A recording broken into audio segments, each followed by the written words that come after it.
este hombre, Nabucodonosor, rey ¿de qué? De Babilonia. Hermanos, Babilonia en la Biblia siempre se ha conocido como un lugar que está en contra del pueblo ¿de quién? De Dios.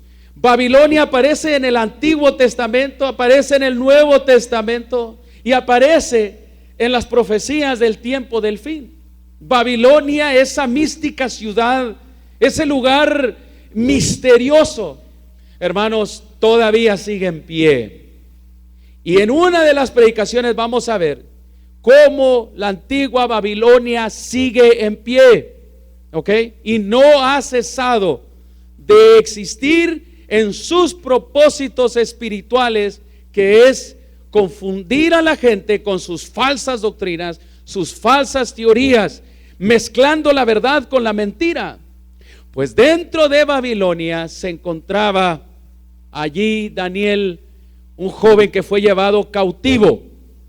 La palabra de Dios nos dice en Daniel capítulo 2 que este rey terrible, su padre se llamaba Nabopolosar, y el rey, el padre era tremendo, pero el hijo le superó. Era tremendo. Y Nabucodonosor fue el que invadió a Jerusalén y trajo consigo a estos esclavos, pero entre varios de ellos se distinguían Daniel y sus 3 amigos. La Biblia nos dice de que Nabucodonosor tuvo un sueño. Soñó una noche, yo creo que ha de haber cenado tarde, ¿verdad? Pero tuvo un sueño que le espantó, y de este sueño se desata la trama que nosotros vamos a ver a continuación.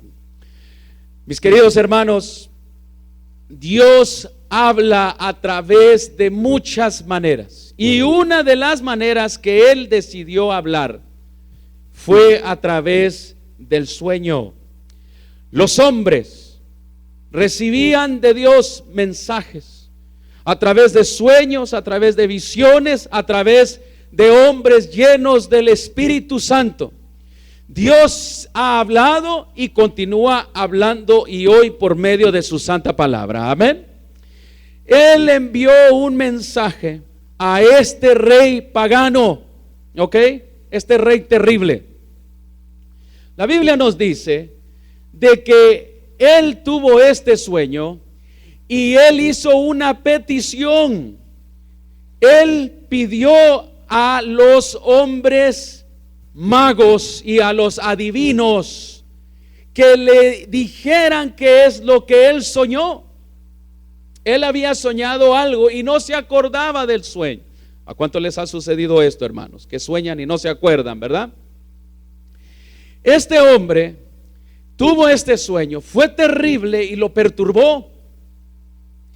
Y mis queridos, él llamó a los hombres que todavía existen y mujeres que todavía existen hasta el día de hoy, estos charlatanes.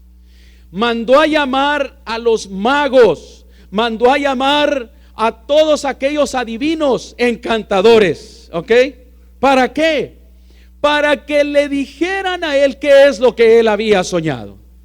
Qué triste es saber, hermanos, que estos charlatanes, estos magos, estos brujos todavía, ¿ok?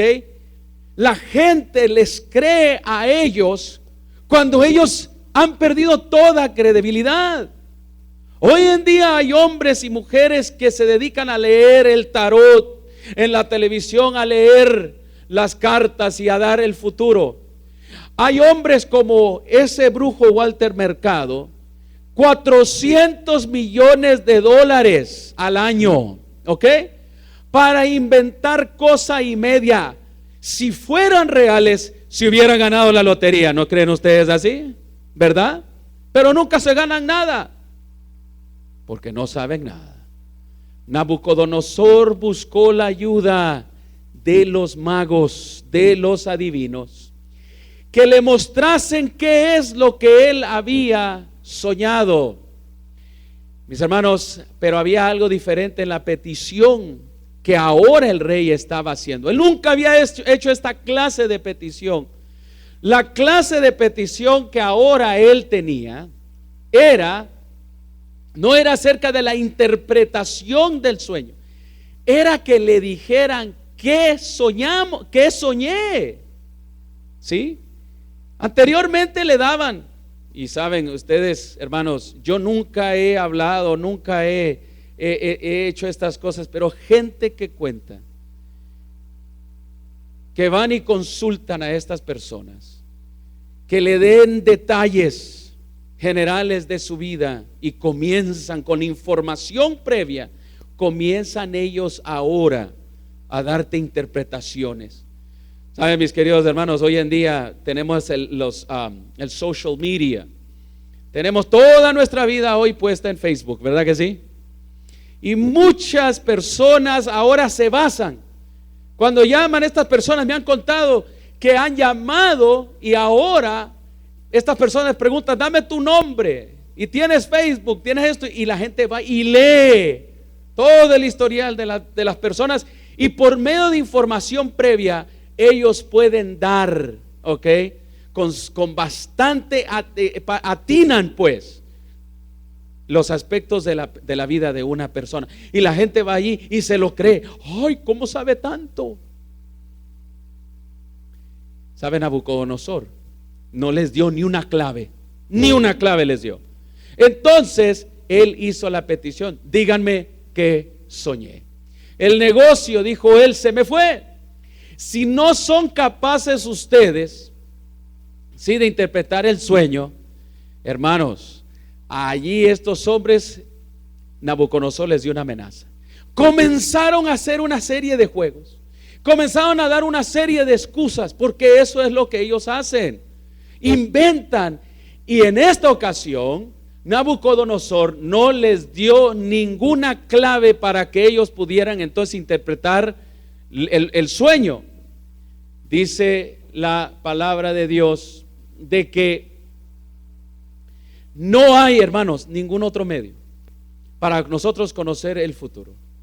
La palabra de Dios, hermanos, nos prohíbe que nosotros consultemos a estas personas, que nosotros aún titubear, jugar, ¿ok? Con estas cosas, termina siempre siendo peligroso. La palabra de Dios nos dice en 1 Corintios 2:13 al 14, nos dice, la cual también hablamos no con doctas palabras humanas sabiduría, mas con la doctrina del Espíritu, acomodando lo espiritual con lo espiritual. Mis hermanos, nosotros que somos espirituales, que conocemos la palabra de Dios, tenemos siempre que basarnos en la palabra de Dios. Amén. No basen sus interpretaciones o ver el futuro en otras cosas que no sea la palabra de Dios. Mas el hombre, dice animal, no percibe las cosas que son del Espíritu de Dios, porque le son locura y no las entiende, porque se han de examinar como espiritualmente. El sueño venía ¿de quién? De Dios hacia Nabucodonosor. Pero los hombres magos, los adivinos, no, ni él ni Nabucodonosor se puede conectar con lo divino. ¿Por qué? Porque esto, lo humano y lo divino, especialmente cuando tiene que ver con profecía, etcétera, etcétera, el fin del mundo, interpretación, no puede ser interpretado, hermanos, por alguien menos, por alguien que está basado en la brujería y en todo esto. Mis queridos hermanos, la palabra de Dios nos dice que no le pudieron decir al rey el sueño, y entonces no le pudieron mostrar, y tampoco hay varios ejemplos en el libro de Daniel que tampoco en otro episodio no le pudieron dar, tampoco cuando la mano escribió en la pared, no le pudieron dar tampoco la interpretación. Mis hermanos, es que estos hombres no saben, están totalmente desacreditados. Y Nabucodonosor, lleno de enojo y de ira, nos dice que mandó a matar a todos los magos, los adivinos, mandó a dar una orden de ejecución a todos estos charlatanes. Se fastidió, y entonces al él dar esta orden, Entre ellos iban Daniel y sus 3 amigos. Ellos estaban considerados entre los hombres sabios. Y Nabucodonosor, lleno de enojo y de ira, mandó a matar a todos. La palabra de Dios nos dice que Daniel se enteró del decreto de muerte. Y entonces él le pidió a Arioc, el que era el capitán de la guardia de Nabucodonosor, le pidió que por favor le diera la oportunidad de decirle al rey lo que él había soñado, y que le iba a dar también la declaración, pero que le diera tiempo. ¿Tiempo para qué? ¿Saben, hermanos, para qué? La palabra de Dios nos dice que su pedido fue concedido.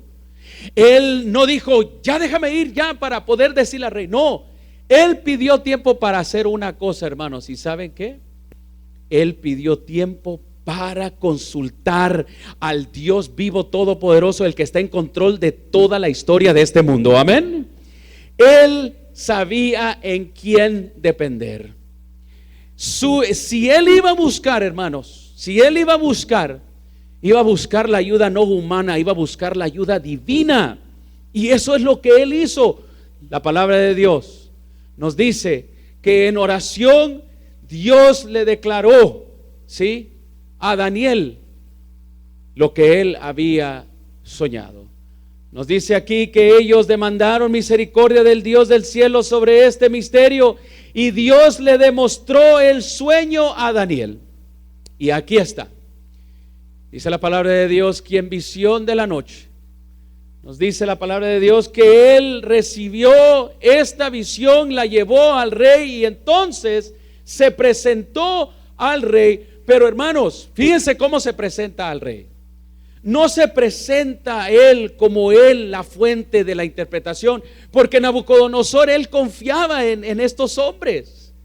Y si él se hubiera presentado a decir, bueno, yo conozco, Nabucodonosor hubiera dirigido la mente a Daniel, lo hubiera elevado al hombre. Pero Daniel quería que Dios fuese elevado, amén.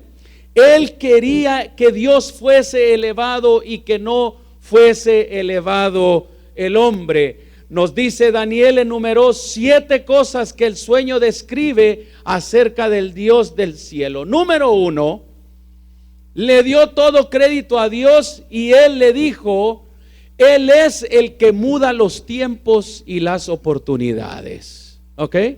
Le está presentando a Dios aquí. Le dice, él es el que está a cargo del tiempo. Los dioses de Babilonia eran muchos, ¿ok? Y Babilonia había tomado dioses de diferentes lados y los había integrado. Pero aquí Daniel le está hablando de un Dios todopoderoso. Le dice, él está en control del tiempo. Número 2, él es el que quita reyes y pone ¿qué? Y pone reyes, ¿sí? Esa es la verdad del Dios todopoderoso. Número 3, él es el que da la sabiduría a los sabios. Número 4, y da la ciencia a los entendidos. Número 5, él revela lo profundo y lo ¿qué? Y lo escondido, hermanos. Él revela lo profundo y lo escondido. Y él conoce lo que está en tinieblas. Y él, dice, la luz mora con él. Hermanos, aquí Dios está siendo presentado por Daniel. Y si nosotros queremos saber el futuro de este mundo, hermanos, necesitamos también presentar a un Dios que todo lo sabe y todo lo conoce. Amén. Él es el Dios todopoderoso. Dios está al control de todo y de toda la historia. Y ahora, aquí viene Daniel y le dice, mira, no mates a todos los sabios de Babilonia, no los mates, ¿ok? Por favor. Y Daniel le dio crédito a Dios y aquí se presenta ante Nabucodonosor y entonces él comienza a señalar al Dios de los cielos. La palabra de Dios y la historia continúa diciendo que él inició de la siguiente manera. Tuviste una grande imagen, ahí está. Lo que los hombres no pudieron decir, Daniel ahora lo dice. Dice, tuviste una grande imagen Y esta imagen tenía los siguientes componentes, y Daniel se los va a describir, le está recordando. Le dice, número 1, la cabeza. Tuviste una imagen, sí, que era grandísima. Y nos dice Daniel capítulo 2 que la cabeza era ¿de qué? La cabeza era de oro.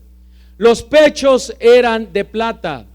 Los muslos, y su vientre eran ¿de qué? De bronce.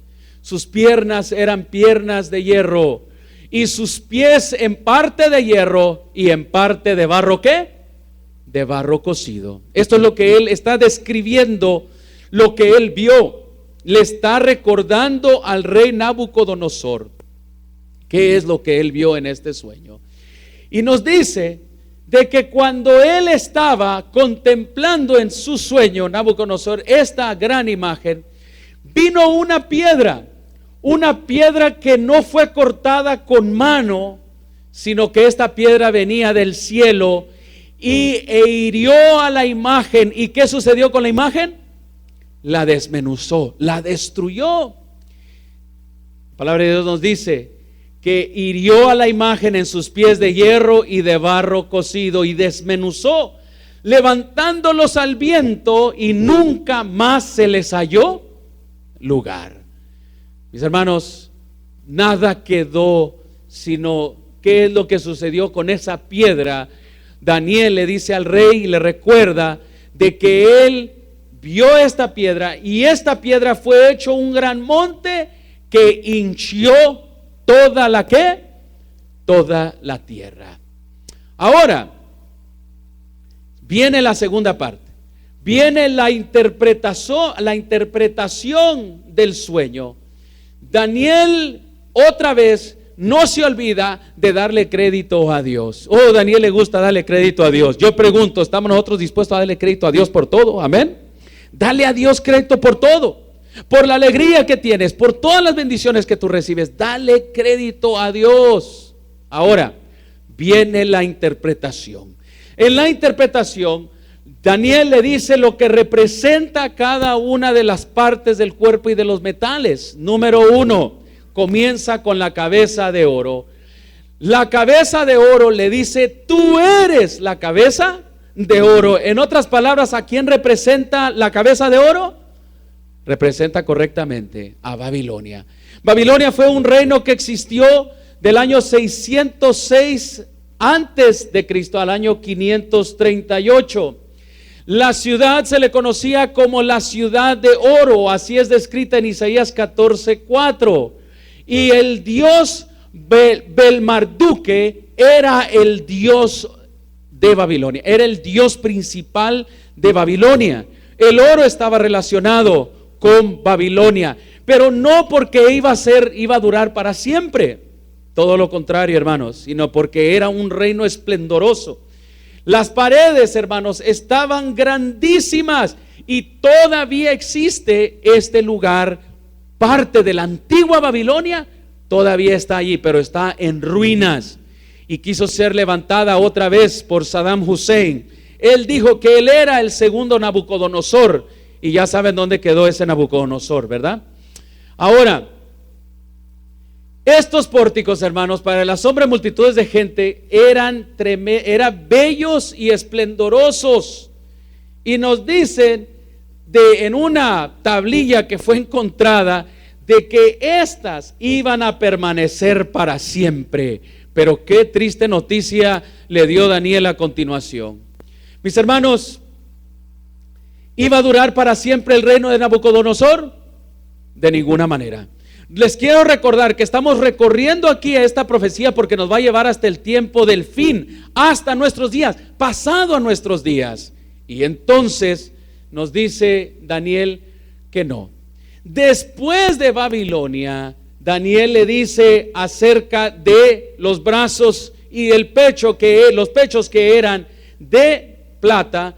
Nos dice, y la interpretación, que los medos y los persas, dice, después de ti se levantará un segundo reino.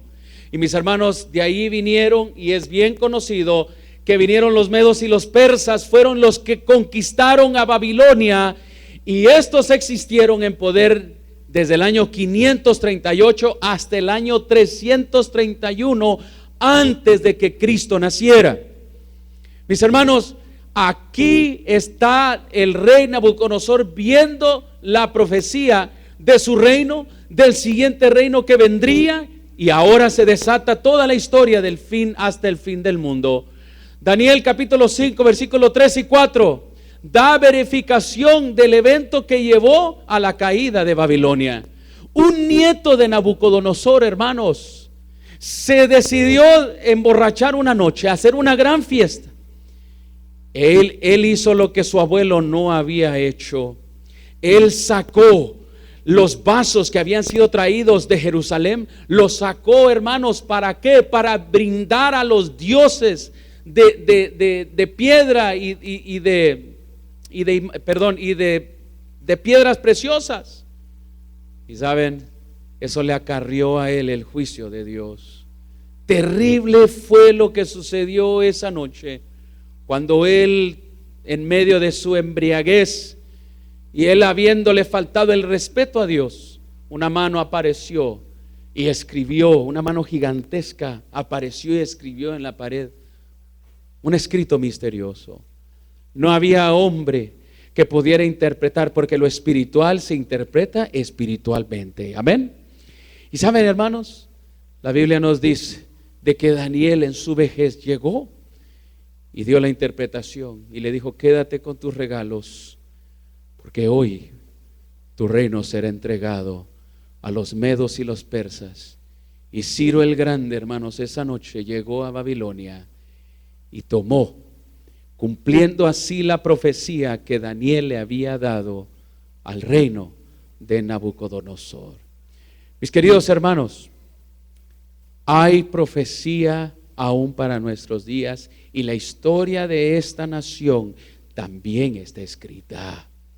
La historia de cómo esto va a terminar está escrito, hermanos, y vamos a llegar a ese punto. La palabra de Dios nos dice que Ciro fue utilizado por Dios, el Medo, los persas, para poder tomar Babilonia esa noche. Y así cayó Babilonia. Entraron por las puertas y ahora comenzaron a reinar los persas, y de ahí los medos se unieron para poder entonces llevar a cabo el segundo imperio después de Babilonia. Ahora, llegó la tercera parte, hermanos, de la descripción de la estatua de Daniel. Y la Biblia nos dice de que el tercer reino de metal era de bronce, las piernas eran de bronce, los muslos, perdón, y estos fueron Grecia. Esta es la interpretación de esta profecía. Del año 331 al 168 llegó proféticamente Alejandro el Grande, un joven de 32 años de edad. Llegó conquistando, hermanos, a ese gran imperio. Alejandro Magno, Alejandro el Grande, mis hermanos, era un hombre terrible. La gente le temía. Donde quiera que este hombre iba, conquistaba las tierras. Y hermanos, hay muchas cosas que se escribieron de él, se han hecho películas, se han escrito libros acerca de este hombre. Él expandió todavía el imperio de Grecia, tomó Babilonia y tomó otras tierras más. Y fue algo asombroso como la interpretación que Daniel estaba dando aquí a Nabucodonosor del tercer reino después de Babilonia, cómo se cumplió. Ahora, vendría el siguiente metal. El metal que ahora continúa es la monarquía de hierro, las piernas.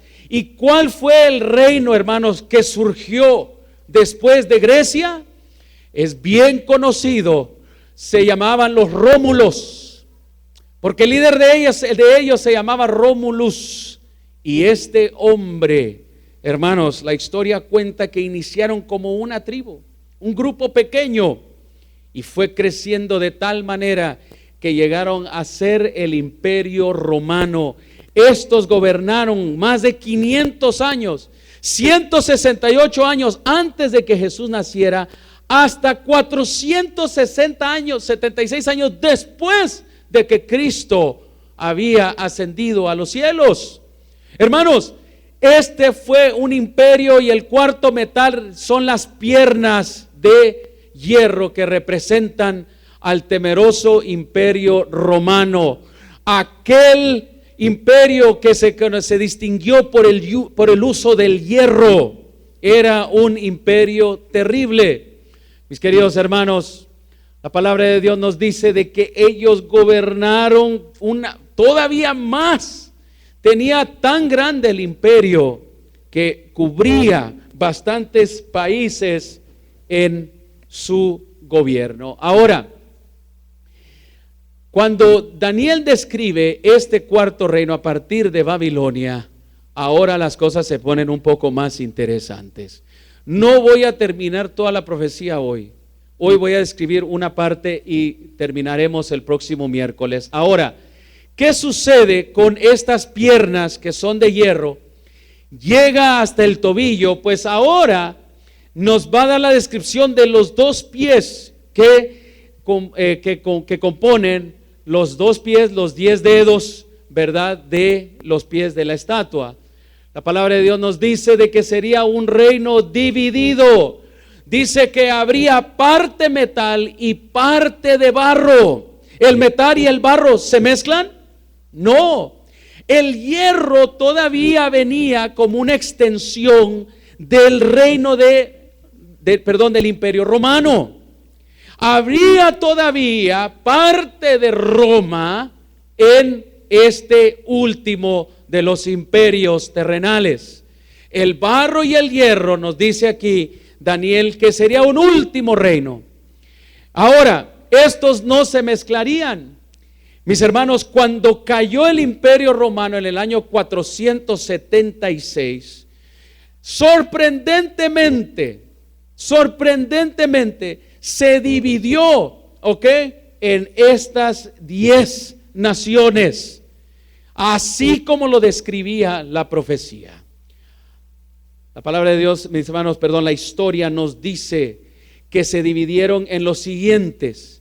Toda la Europa que nosotros conocemos, de allí nació, el antiguo imperio romano, los vándalos, los visigodos, los heruli, los ostrogodos, los alemanes, los lombardos, los francos, los anglosaxons.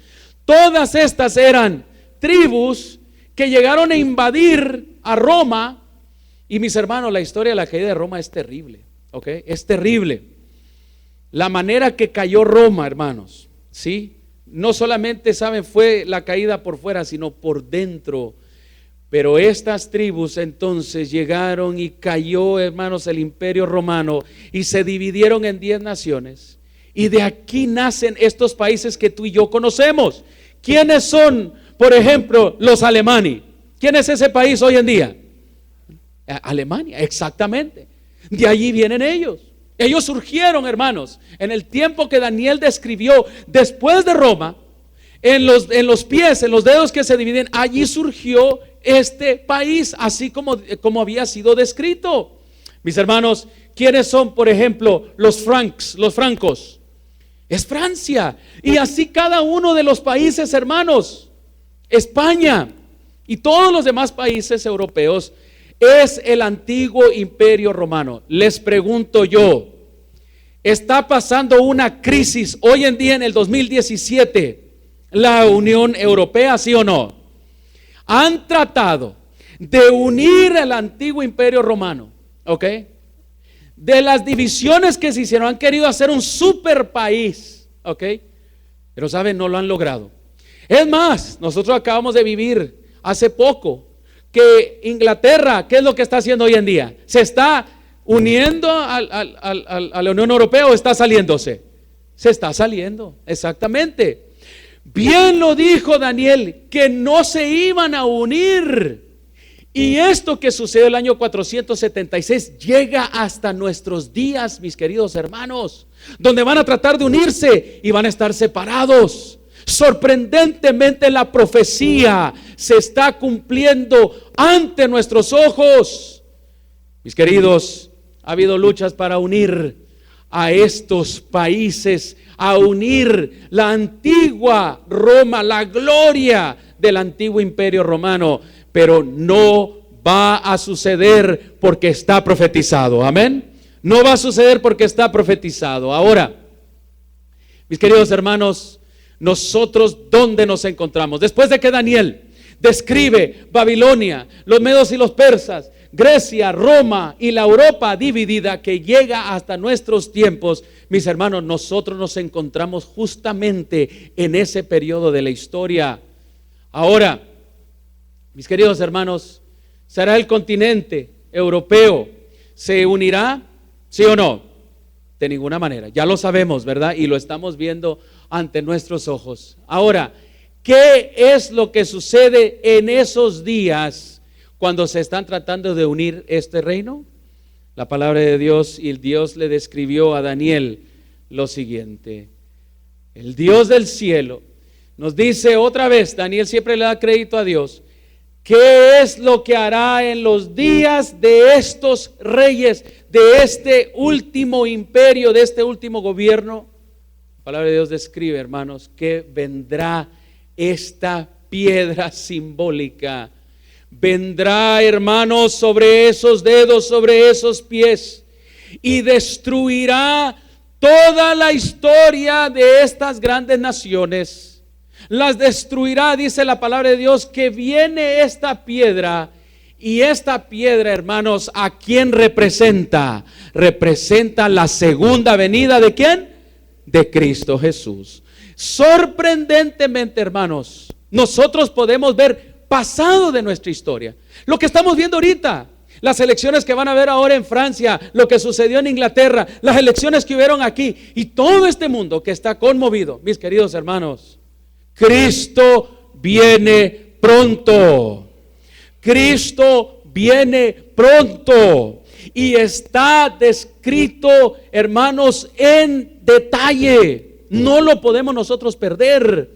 Nosotros podemos llevar esto y lo podemos explicar a cualquier persona. Está descrito de una manera fácil para que tú y yo lo podamos describir a otros. Amén. La palabra de Dios, hermanos, representa a Cristo Jesús.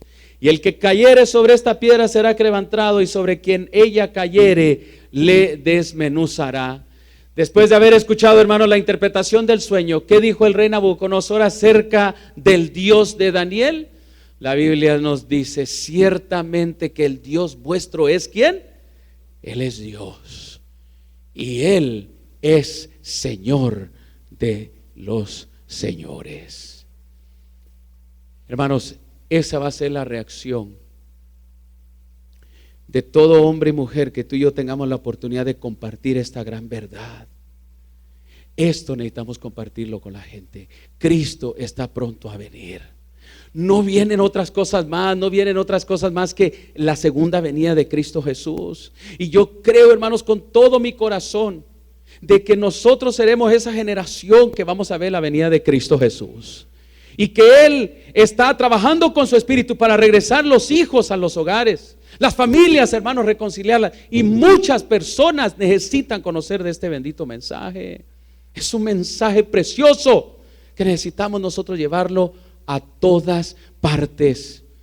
Hermanos, si tú no lo puedes explicar, te voy a decir algo: invita a alguien para que venga a escucharlo. Amén. La próxima semana vamos a entrar en más detalles. Hay unos detalles aquí muy importantes que vamos a ver. Te voy a mostrar algo que te va a sorprender. La historia de este país, de esta nación, de Estados Unidos de Norteamérica, está ya también descrita. Y lo que viene a continuación será algo, hermanos, que va a agarrar al mundo por sorpresa, pero no te va a agarrar a ti ni a mí. Amén. No nos va a agarrar a ti y a mí de sorpresa. Vamos a orar en esta noche, hermanos, agradeciéndole a Dios porque hemos visto el pasado, el presente y el futuro. Amén. Sabemos cómo va a terminar la historia. Oremos. Querido Padre, gracias, Señor, porque tu palabra, Señor, es una lámpara a nuestros pies. Qué hermoso, Señor, que podamos tener tan específicamente la historia de este mundo descrita de esta manera. Señor, es tan claro. ¿Qué haremos, Señor, con esta gran verdad que tú tienes para nosotros? Ayúdanos, Señor, a poder compartirla con los demás. Esta es la esperanza que motiva nuestro corazón, que Cristo viene pronto. Por favor, eterno Dios, ayúdanos a no ser indiferentes con este mensaje, con esta palabra. Te pido, Dios, quien quiera escuche o vea este sermón, pueda salir regocijado, Señor, de que Cristo viene pronto. En el nombre de Jesús. Amén. Vamos a pedir a los diáconos, hermanos, que recojan las ofrendas.